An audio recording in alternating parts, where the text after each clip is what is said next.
요실금 수술은 진단이 정확해야 되고 술자가 정확한 수술을 맞춰야만이 되고, 그랬을 경우에는 충분히 90% 이상의 효과, 10명 중에 내가 1명보다 9명에 들어갈 가능성이 많으니까 이 수술은 좋은 수술, 그리고 비교적 성공률이 높은 수술로 볼 수가 있겠습니다.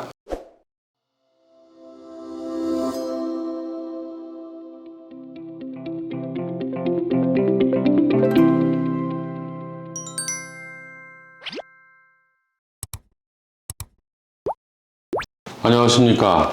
벨라조 원철TV의 산부인과 전문의 원철입니다. 오늘은 재수술 관련한 내용을 좀 정리하면서 마지막 편 내용으로 요실금 수술에 대한 재수술을 하는 경우 어떻게 진행되는지 간단히 말씀드리겠습니다.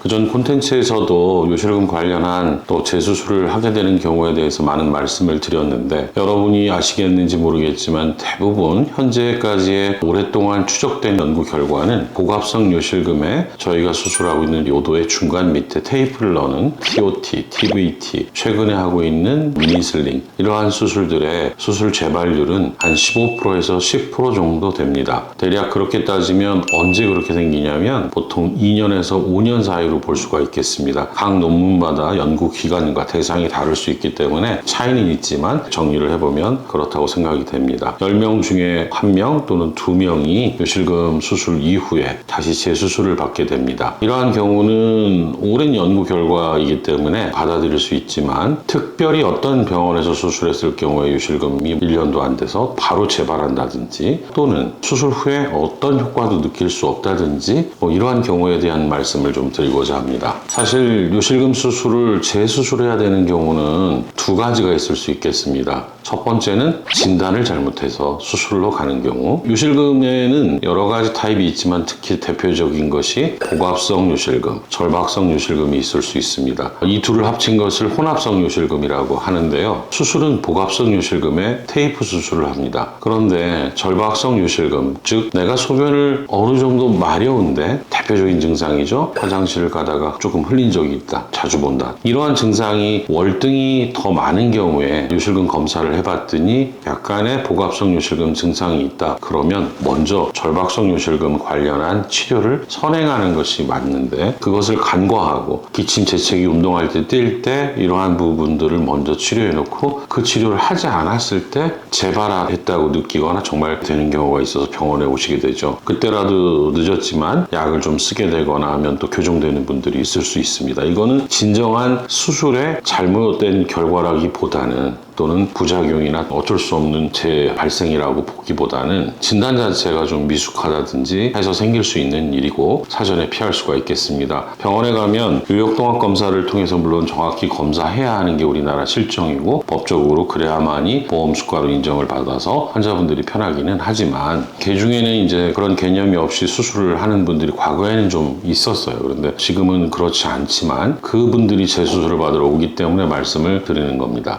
환자분들이 스스로 판단해 보세요. 내가 기침하거나 재채기하거나 어떤 운동을 하거나 걷거나 이럴 때 샌다가 더 많아. 그러면 수술을 잘하는 선생님한테 수술하시면 거의 90%가 해결이 됩니다. 그런데 나는 기침보다는 조금 소변이 항상 마려운 것 같은 느낌, 불안한 느낌, 화장실을 자주 가고 싶고 가다가 막 그렇게 문을 열기 전에 한두 방 흘린 적도 있어. 그러면 내가 이거는 좀 수술보다는 약을 먹거나 물리치료하거나 또 다른 치료 이런 게 필요한 건 아닐까? 이 정도는 상식적으로 알고 판단해 보시고 급하게 수술을 서두르기보다는 중요한 증상 먼저 치료하시기를 권해드립니다. 혼란이 올 수 있어요. 수술이 잘못된 건지 진단이 잘못된 건지.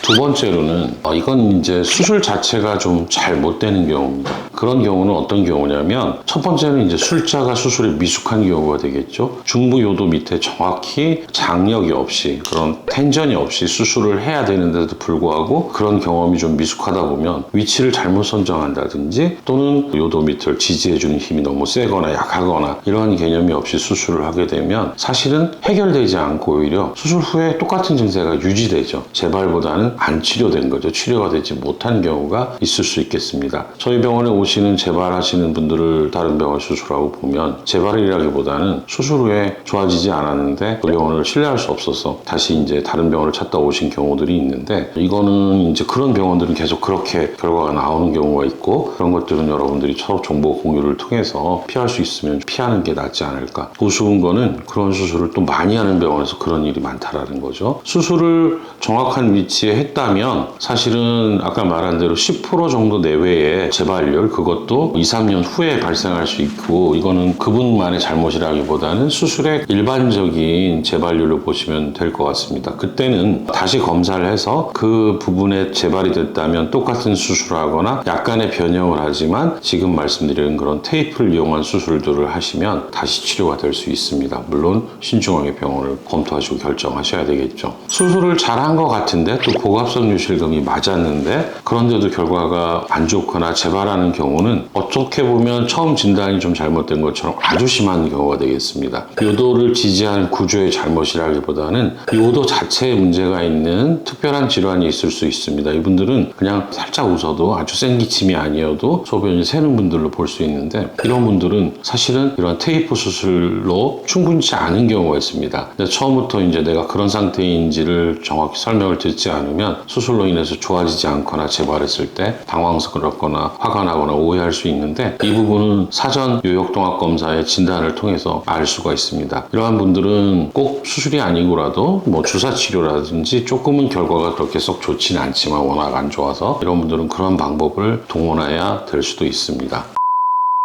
정리를 하자면 요실금 수술은 진단이 정확해야 되고 숫자가 정확한 수술을 맞춰야만이 되고, 그랬을 경우에는 충분히 90% 이상의 효과, 10명 중에 내가 1명보다 9명에 들어갈 가능성이 많으니까 이 수술은 좋은 수술, 그리고 비교적 성공률이 높은 수술로 볼 수가 있겠습니다. 저희 병원에서도 20년간 수천 건의 수술을 하면서 사실은 재발한 환자는 딱 2명밖에 없었던 것 같아요. 작년까지는 1명도 없다고 얘기를 하다가 최근에 한 2명 정도가 발생했습니다. 그래서 제가 속상했는데, 그거는 뭐 어쩔 수 없는, 어떻게 보면 일반적인 재발률보다는 낮아서 그럴 수 있겠다 싶기는 하지만, 혹시라도 그러한 문제로 타 병원에서 수술하고 그냥 포기하고 있다든지 다시 치료할 의지를 잃었다면 한 번쯤은 저희 병원과 상의해서 정확한 진단 하에 치료를 한번 시도해보는 것을 적극 권장드립니다. 여러분들이 그동안 재수술에 관련한 여러 가지 내용들을 잘 참고하시고 꼭 필요하다면 굳이 피할 필요 없이 다시 한번 정확히 치료해서 삶의 질을 충분히 높였으면 하는 게 제 생각입니다. 이상입니다. 감사합니다.